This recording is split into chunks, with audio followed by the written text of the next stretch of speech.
Malaysia শ্রম বাজার তো প্রায় 1 বছর হয়ে গেছে। গত বছর মে মাসের 31 তারিখে বন্ধ হয়ে গেছে। আমাদের দরকার মালয়েশিয়া খোলার 10 বছর পর্যন্ত বন্ধ আছে। আমরা লোক পাঠাবো খুললে, এটাই লোক কথা। দুবাইও বন্ধ। প্রায় 100 এজেন্সির মতো আমরা এখানে আসছি। উপদেষ্টা আসিফ নজরুল স্যার যথেষ্ট চেষ্টা করতেছে। আমাদের মূল দাবি হচ্ছে মালয়েশিয়ার শ্রমবাজারটা কিভাবে আবার পুনরায় চালু করা যায়। সকলের জন্য উন্মুক্ত হোক। শ্রমবাজার দ্রুত ওপেন হওয়া দরকার, কারণ আমাদের আত্মীয়স্বজন বন্ধু বান্ধব সবাই আটকা আছে। আমরা বিভিন্ন লাইসেন্সের মাধ্যমে লোক পাঠাই, কিন্তু সেই লোকগুলো আটকা আছে। এই লোকগুলো দ্রুত মালয়েশিয়া পাঠানো দরকার। মালয়েশিয়া যাওয়ার জন্য অনেকে আগ্রহী।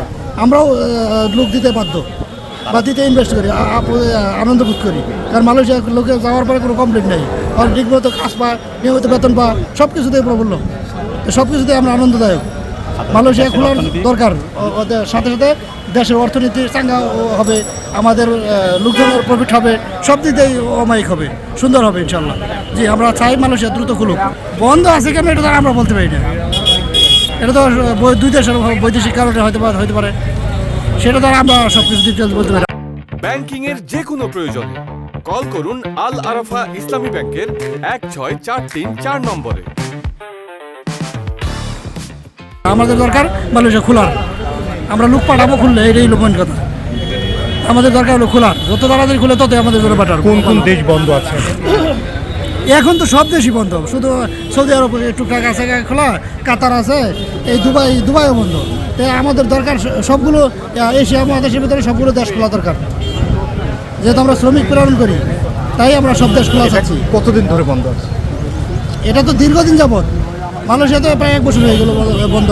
আর মালয়েশিয়া ওই কিছুদিন খোলা থাকে, আবার কিছুদিন পরে বন্ধ হয়ে যায়। এরকম না হোক, আমরা চাই এটা সর্বসময় খোলা থাকুক, ওপেন হোক, সকলের জন্য উন্মুক্ত হোক। সরকারের পক্ষ থেকে তো এখন পর্যন্ত আমরা কোনো মেসেজ পাই নাই। মানে আমরা গ্রুপের মধ্যে কিছু সিটি ইস্যু হয়েছে, মালয়েশিয়া গভর্নমেন্টের সাথে মিটিং হইতেছে, এগুলো দেখছি আর কি। মানে সরকারের পক্ষ থেকে জোরালো কোনো মেসেজ অথবা নিউজ এরকম কিছু এখনও আমরা পাইনি।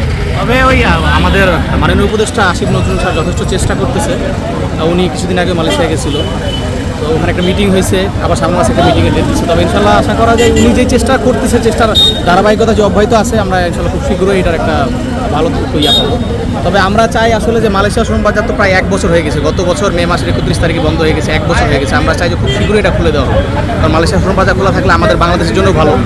আসলে মানে এইটাই আমাদের দাবিটা, এটাই যে মূলত যত দ্রুত সম্ভব মালয়েশিয়া শ্রম বাজার সহ অন্যান্য যে শ্রম বাজারগুলো বন্ধ আছে, ইউএ, তারপরে কাতার, এই সমস্ত বাহরান, এগুলো যেন খুলে দেওয়া হয়। এখানে মূলত 4-5টা দেশের এজেন্সির লোকেরা, যারা 4-5টা দেশ নিয়ে কাজ করে, যেমন বাহরাইন, কাতার, মালয়েশিয়া, তারপরে দুবাই, এইসব ইউরোপের কান্ট্রিগুলোতে, ইউরোপের কান্ট্রির এখানে আমি দেখছি।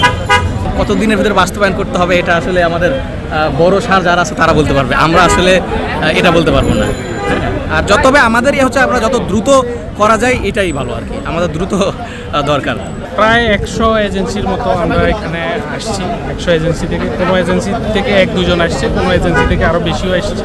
মানে আমাদের মূল দাবি হচ্ছে মালয়েশিয়ার শ্রমবাজারটা কিভাবে আবার পুনরায় চালু করা যায়। কারণ হচ্ছে এটা একটা বৃহৎ মার্কেট, এখানে আমাদের দেশ থেকে অনেক শ্রমিক যায় মালয়েশিয়ার, সৌদি আরব। সৌদি আরবটা তো চালুই আছে। বিশেষ করে একটা কথা হলো কি স্যার, বাহরাইনের বিষয়টা মিনিমাম 8 থেকে 10 বছর পর্যন্ত বন্ধ আছে। ওমানেরটাও অনেক দিন বন্ধ আছে। ওমানও আমাদের একটা বৃহৎ বাজার। এগুলা কিভাবে খুব দ্রুত চালু করা যায়, আমরা আমাদের এগুলা আর কি। দেশে দেশে সবার সাথে দ্য নিউজ।